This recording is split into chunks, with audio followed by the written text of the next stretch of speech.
نہیں پیشاب کا قطرہ نکل رہا ہے، یہ اطمینان نہیں ہوتا کچھ لوگوں کو۔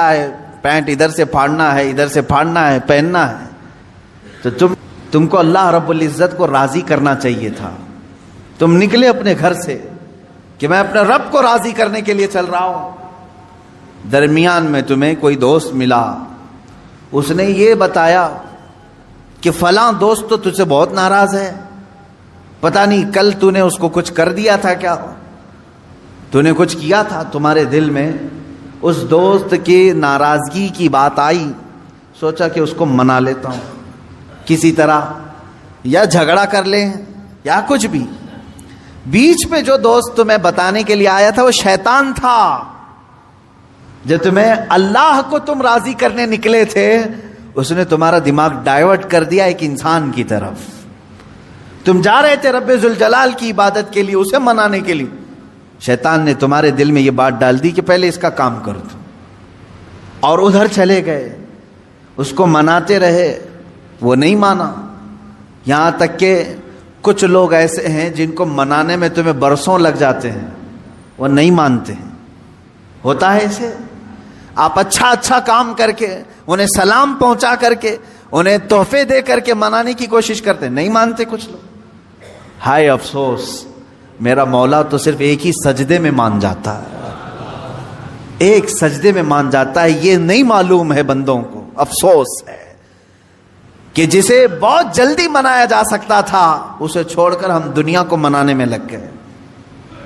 آپ پوری زندگی کا اگر تجزیہ کریں تو میں آپ کو بتاتا ہوں، ساری چینجز آپ نے صرف اور صرف دنیا والوں کے لیے کر لی اپنے آپ میں، ساری چینجز۔ آپ نے دنیا کو دیکھا یہ بہت فیشن کر رہی ہے، اور اس طرح سے اگر میں کپڑے پہنوں تو یہ مجھے عزت سے دیکھیں گے، نہیں پہنوں گا تو مجھ سے دور ہو جائیں گے۔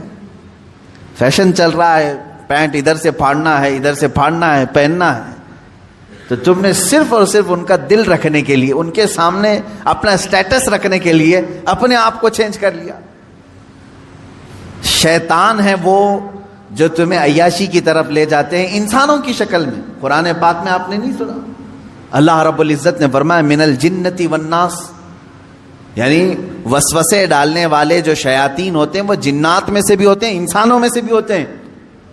شیاطین الانس والجن، قرآن میں یہ بھی آیا ہے، انسانوں میں بھی شیطان ہوتے ہیں، جنات میں بھی شیطان ہوتے ہیں۔ انسانوں میں کیسے؟ تمہارے دوست کی شکل میں آئے گا، کبھی تمہیں پتہ بھی نہیں چلے گا، اور وہ تمہارا ذہن ڈائیورٹ کر رہا ہوگا، تمہیں بھٹکا رہا ہوگا، اور اس کی باتوں پر تم نے اپنے آپ کو بدل لیا۔ ایک مسئلہ میں آپ کو بتا دوں، شریعت کا مسئلہ، اس سے آپ اندازہ کریں کہ ہم کس قدر شیطان کی پیروی کرتے ہیں اور کتنی جلدی ڈائیورٹ ہو جاتے ہیں۔ ہمیں منانا چاہیے تھا اللہ کو، کیونکہ وہی ہماری منزل ہے، وہی ہمارا مقصود ہے، لیکن ہر دن ہر لمحے ہم ڈائیورٹ ہوتے جاتے ہیں۔ اب مسئلہ جو میں بتا رہا تھا وہ یہ ہے، دو مسئلے میں بتاتا ہوں، ایک نماز کا ہے، ایک وضو کا ہے۔ اکثر لوگوں کی یہ شکایت بھی میرے پاس آتی ہے، استنجا کر کے آئے، پیشاب کر کے باہر آئے، وضو کرنے کے لیے بیٹھے تو ایسا لگ رہا ہے کہ قطرہ ٹپک رہا ہے، یا پیشاب کا قطرہ پھر سے نکل گیا۔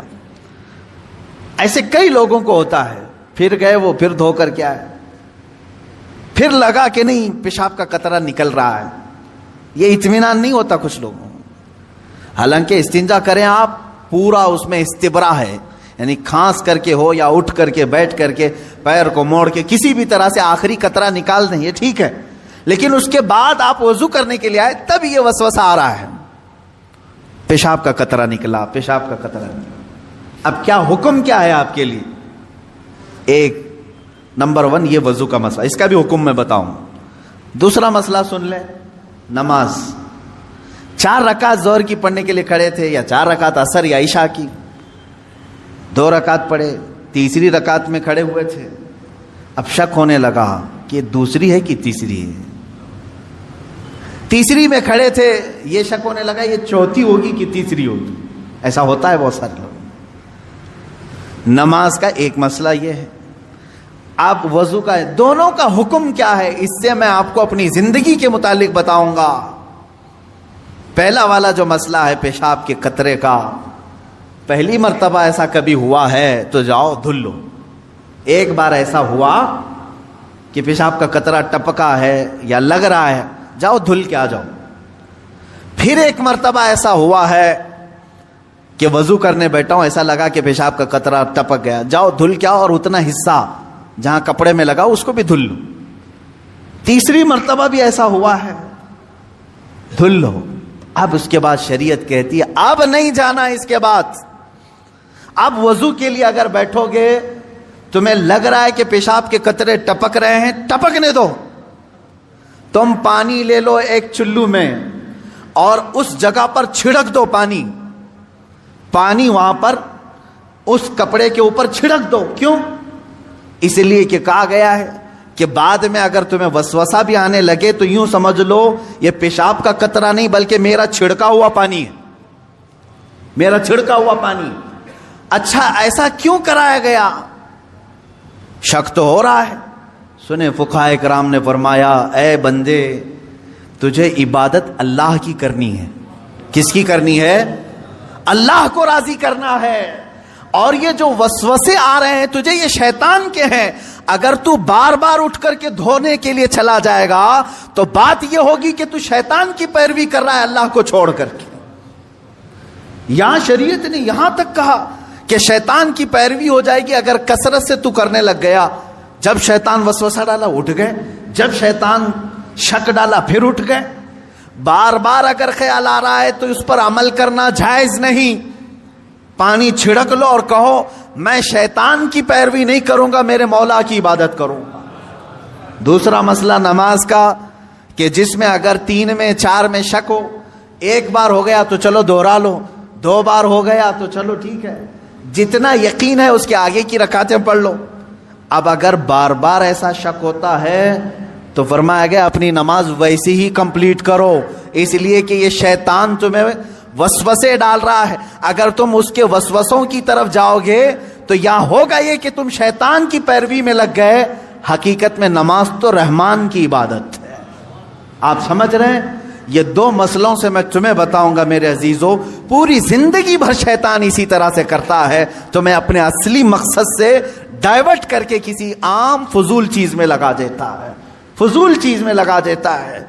اسی لیے اب جیسے کسی نے اپنے پورے گھر کی فکر میں، اپنی جائیداد کی فکر میں پوری زندگی ختم کر دی، اسے معلوم ہی نہیں کتنے دن رہنے والا تھا، کتنی عمارتیں بنا رہا ہے، کتنی چھتیں قائم کرے گا. اے بندے تیری زندگی لمبی سے لمبی جاتی تو 70-80 سال کی، تو بنا ہی رہا ہے 30-40 سال کی عمر میں. بچے ہیں تیرے پاس 25-30 سال. ان 25-30 سالوں کے لیے تو نے اپنی پوری زندگی جھونک دی، صحت و طبیعت سب برباد کر ڈالی. لیکن جہاں 100 سال سونا ہے کہ 200 سال کہ 500 سال کہ 1000 سال، ہمیں معلوم نہیں قبرستان میں کتنا سونا ہے، وہاں کے لیے بندہ ایک رات کی بھی عبادت کرنے کو تیار نہیں، ایک تسبیح گھمانے کو بھی تیار نہیں، وہاں کی عمارت تیار کرنے کو بندہ تیار نہیں. یہ شیطان ڈائیورٹ کر چکا ہے تمہیں. تمہاری اصلی منزل تو وہ تھی، تمہیں لگا دیا کسی اور کام میں، تمہیں لگا دیا کسی اور کام میں. عزیزان گرامی، اسی لیے تو شاعر نے کہا تھا آگاہ اپنی موت سے کوئی بشر نہیں، سامان 100 برس کا ہے پل کی خبر نہیں. 100 برس کے پلان ہے پل کی خبر نہیں. تو شیطان اس طرح سے جو ہر زندگی میں ڈائیورٹ کرتا ہے.